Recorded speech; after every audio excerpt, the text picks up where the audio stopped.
Hello and welcome to the Calmcast, a time to feel calm and think clearly. I'm Clare, the Queen of Calm, a transformational life coach. I was a burnt out head teacher who finally made the journey to calm after years of trying, and I want to prevent you from having to do the same.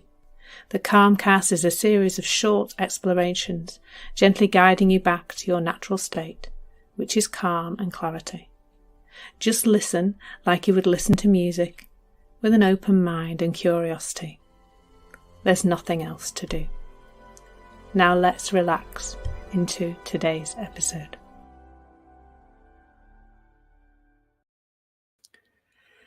So today we're exploring, I suppose, not how to let go of overthinking so you can solve problems more easily, but just guiding you towards seeing that that's possible, I think, because it can really look like it's not possible to experience less overthinking, and that really I think that overthinking is going to provide us with the solution to our problems.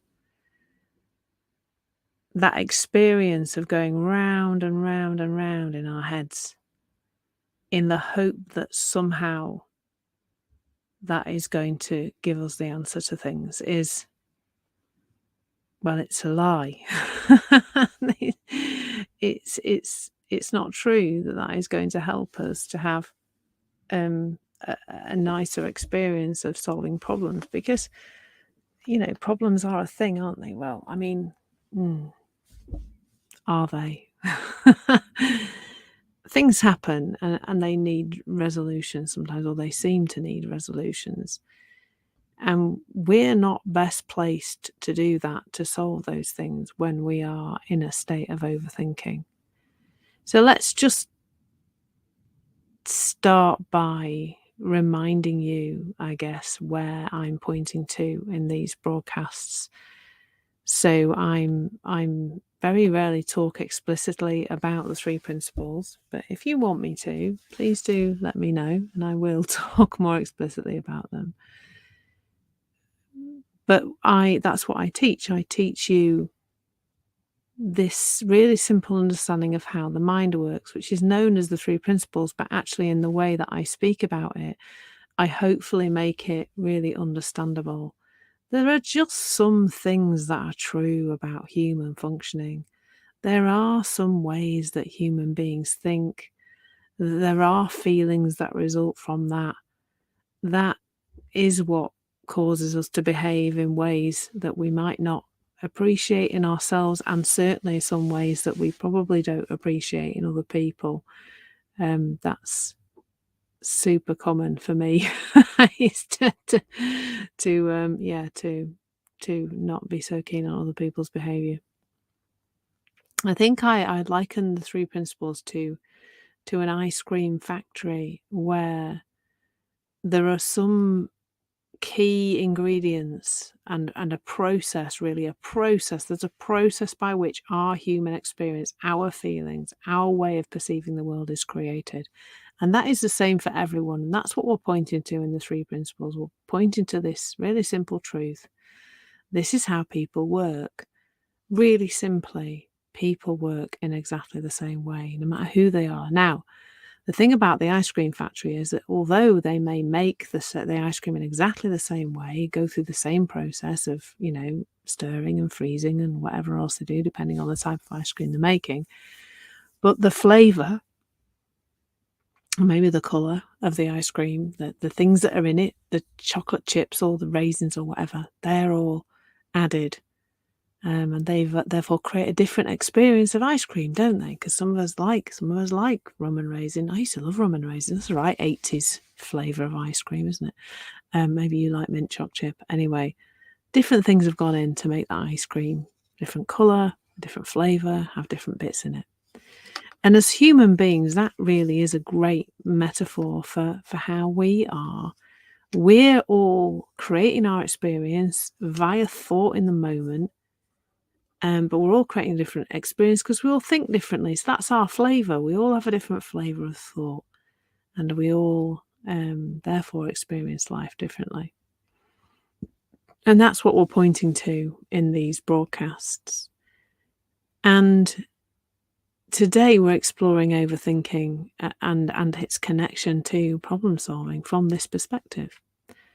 So when we understand that thought is creating our reality, what we can also understand is that having too much thought or fast thinking, I think overthinking is really fast thinking, because and going round and round. It's almost like going really fast round and round about is overthinking, because you keep revisiting the same exits again and again and again.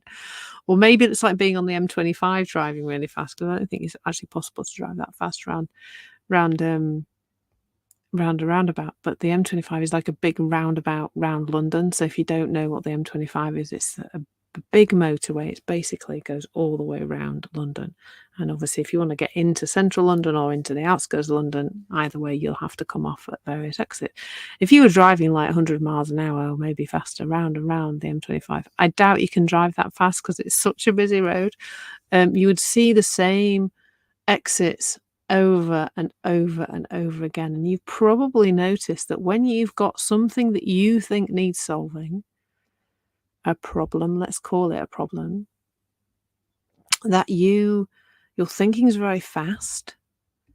If you're in a state of overthinking and you keep going over and over the same things over and again, so it is like you're driving really fast round the M25, round and round and round. You keep seeing the same things over and over. You can see there's the exit for Watford Gap, or there's the exit for Heathrow, there's the exit for, I'm running out of I'm limited in my knowledge of exits around the M25 because I live in Leeds. But you're going round and round and round and round and round and round and round, seeing the same thing over and over again. And that's the thing about overthinking that's really helpful to see, is that if we're in a state of overthinking, we're only ever going to be revisiting the same thinking that we've had before. We're going to be revisiting old stuff. We're not going to find the solution there. And the clue that we're on the wrong path is that it feels awful. I'm sure you've experienced overthinking. It brings about that feeling of overwhelm, which is horrible. It's really stress-inducing. It can create, it can make us feel anxious, because, and that's the beautiful clue. Like, I just wish everybody could see how wonderful these unpleasant feelings actually are, because they are letting us know that our state of mind is out of kilter again. That they're letting us know that we're driving 200 miles an hour around the M25, which, trust me, is A, illegal, and B, probably you wouldn't last very long doing that. You'd be in a terrible accident. It's letting us know that it's just like what would happen if you drove at 200 miles around the M25 round and round. Eventually the police would get you, because it's inevitable, really. So you would have a siren going behind you, going, you don't need my siren impression, do you really? But anyway, the siren would be going behind you, letting you know that you were going too fast. Your physical body, your body, it's going to let you know that you are overthinking, that you are going fast, and you're going over and over the same nonsense that you've been over before, in an attempt to find the solution to a real time problem, something that might actually be happening now. But we'll come on to whether it is or not in a minute. Now, your body's screaming at you, saying you're overthinking this because it feels terrible. So just knowing that is helpful. When we start to know that, we start to see our path away from it ourselves. You don't need me to tell you how to do that. There'll be something that occurs to do when you see it in the moment. I don't teach you what to do. I help you to see how it works, and which is a completely different thing. So there's the overthinking piece. Let's join that up with the problem piece. And I'm laughing here because What problem? Like, how much of the time are our problems real and how much are they not real? And let's just unpick that a little bit. So I remember once listening to Michael Neal talking about how he'd interviewed this guy, and this guy he worked in Silicon Valley, and he was classified as being a troubleshooter, and he would apparently go into businesses and solve their big problems. That was his job. He went around troubleshooting. And Michael Neal said to him, what is it? How do you do it? How do you solve these massive problems? And he says, I don't solve massive problems. And Michael Neal was like, what do you mean? Of course you do. I've heard about you. You're a big problem solver. That's your job. And the guy said, I don't think about them as being massive problems.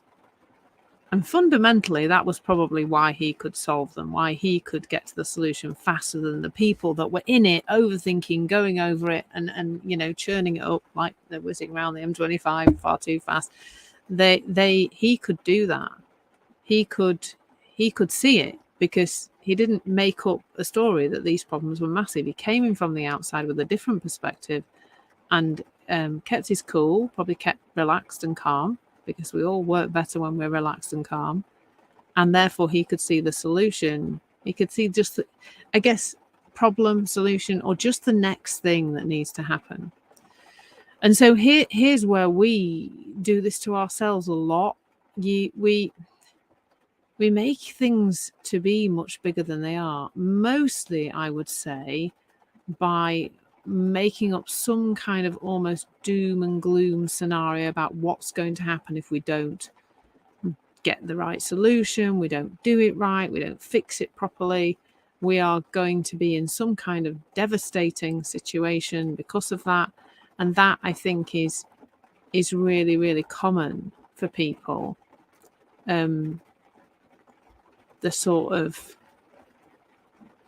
The problem is one thing. There's something that we do need to do, but the size of it is made up by us. It's not, things are never as problematic as we make them out to be. It's often because we think that our life depends upon the way we solve this problem, but it almost always doesn't depend. It doesn't, our life does not depend upon the way we solve this problem at all.